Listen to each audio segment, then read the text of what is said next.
Eagle Brothers. Ito ay isang South Korean television series na ipinalabas ngayong February 2025.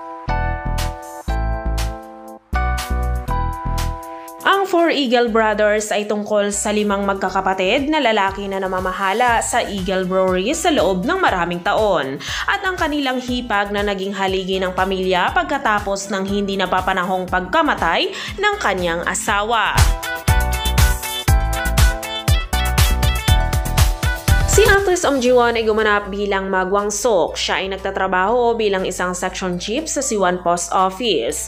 Siya ay 45 taong gulang at walang asawa. Ngunit nakilala niya si Oh Jang-so na CEO ng Eagle Brewery at nagpasya silang magpakasal.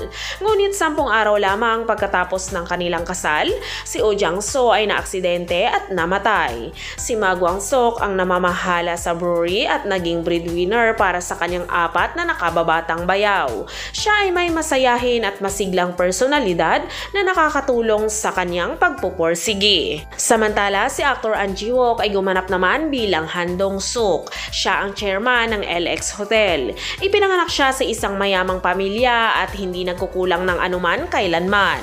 Ngunit sa pagkawala ng kanyang asawa, 15 taon na ang nakakaraan, nabubuhay siya sa kanyang buhay na may kalungkutan. Siya rin ay mayabang at may malinaw na opinyon na sa tingin niya ay tama o mali. At kalaunan nakilala niya si Ma Kwang-sok.